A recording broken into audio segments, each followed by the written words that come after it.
We want to own them downtown. We're going to own them in the malls. And not only are we going to own them downtown and in the malls, we're going to own good chunks of Xerox. We want to own good chunks of IBM.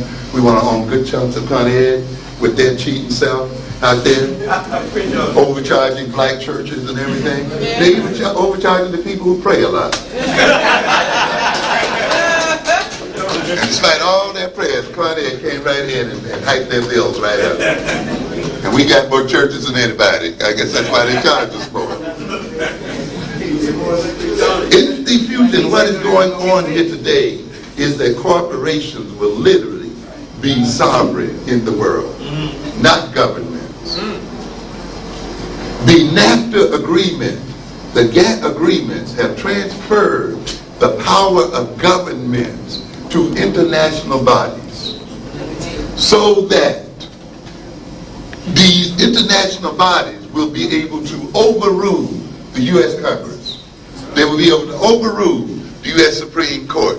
And if there are trade disputes and other disputes between nations, if United States laws about pollution and so forth are seen as hindrances to trade in the world, these countries can take the United States to an international court and have that court have the United States to abrogate its own environmental laws and other laws in the interest of world trade or penalize the United States. Why then are you electing governments? Why are you electing people to office when the power to determine this nation's laws and determine trade and so forth is put in the hands of international bodies? And who are these international bodies protecting? The trade between corporations. And who owns these corporations? White boys, Chinese boys, French boys, and the other boys in the world. If then the corporations are going to be ruling the world, then we must be major owners in those corporations. We must be in a position to see that if they make moves, we can protect the interests of our people. Once then we get control, and we must get control first of that internal market, because we're going to use that wealth to buy into the larger market, and then we're going to fully engage as a nation into international trade. Because this is what nations do, they to save their people. We're going to create jobs by engaging in international trade across the African diaspora and in the world. We see the diaspora as a punishment. And our diaspora now is our best asset. We now have got to reverse the way we deal with things. We've got to stop looking at ourselves as the victims of propaganda. We've got to look at how can we use propaganda proactively to advance our interests. We've got to stop looking at the diaspora as a sign of our miserableness and look at it now in terms of how can we empower ourselves. You see, in order for the European to build an international economic system, he had to create a deliberate diaspora. You see, when we talk about people being colonized, we get the wrong idea. It wasn't that the Africans were so much colonies of the Europeans. It was actually the Europeans in Africa that were the colonies. You see? That's right. Because the Africans were not trading with the Europeans. It was the European colonists trading with the Europeans. You see, so the colonists came into Africa and opened the place to extract the wealth there and to claim that wealth and to trade with their counterparts. And therefore, these colonies were deliberately created, and they then were used as means to create a global economic system. Now, when we look at the fact that we are throughout South and Central America in large numbers, you see, and of course in the Caribbean, and of course in Africa and so forth, we must now begin to look at this situation as a basis for the creation of a pan-African economic system that can rival the Asians and the Europeans. And therefore, what we must learn now is about import and export trade and international trade. We must begin to learn about capital markets. We must begin to learn about investment banking. We must begin to learn about syndication of money and how you raise wealth and create wealth so that you can build corporations and so forth. And then it is there because what I see African people in America becoming, I see the African people in America becoming the central marketing factor in the African community. We are in this nation, and we are one of its largest markets.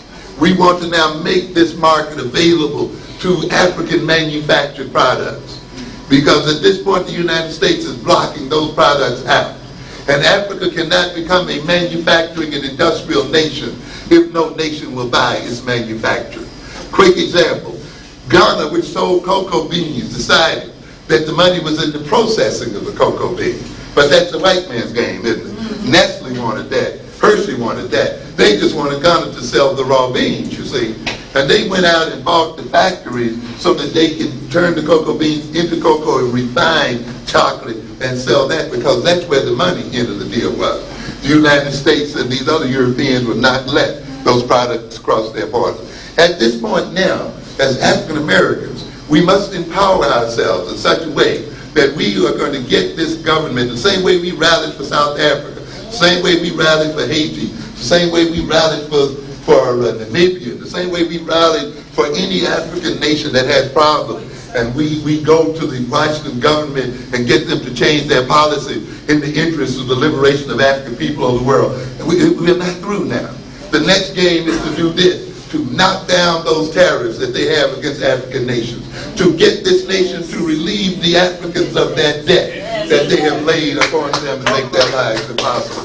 This is the political goal of the African community, and to control and hold our money and squeeze their economic balls until we get what we want from them and change the nature of this people. And if Hershey is going to block the buying of African refined cocoa, we'll drink another hot chocolate in our lives, because we're not going to let it happen. You understand what's got to go on here? You dig it? This is the kind of game, because the other deal is you want them to develop their capacity to manufacture.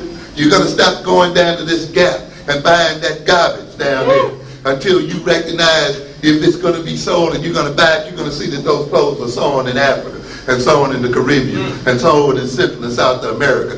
You're not going to put $1 into it. You see? You understand? So as you bring them into being, sewing and creating, manufacturing and so forth, they will grow technologically, and they will advance industrially and create jobs for their people, because their African American brothers and sisters are making their dollars available to their product, and they are opening the borders of America to their products, and this is how you advance. That's why the African American, the Africans in America are the key. We are the key group to the advancement of Africans all over the world. Yes, sir. And you have to understand the role that we must play. But we're not going to let this Nigerian oil move from white-owned hands in Nigeria to white-owned hands in America. We got to learn about the capital markets in Africa. And we got to see investment in Africa as a natural place for us, as investment in America was a natural place for the investment of the English, and a natural place for the investment of the Frenchmen, and a natural place for the investments of Europeans, all kinds. Do you know that the American nation was a debtor nation until 1915? Yeah, we think this is the first time America was a debtor nation. No, it's not. Because of why was it a debtor nation? Because the wealth of Europe was being exported to America to build up its infrastructure and to develop its industrial base. And America's market was protected from competition until its industries got strong enough to compete in the world. And that's what you got to do to your internal markets. You got to shop in your stores and protect your stores against the competition of other people. You got to shop with your corporation and protect your corporations until they grow strong enough to compete on their own against other people and other races and other groups. You've got to see that Africa is a natural place for us to invest in. And we've got to become the financiers of African development the world over. And we've got to become the marketers of African products in America and in the world. We've got to become the designers of product. We then will play a role in the totality of the African political and economic system. And every African product, manufactured and otherwise, should move through the hands of African people in America. And we should be marketing them to the Woolworth and to the Walmarts and to all the rest of these gangsters. If they can sell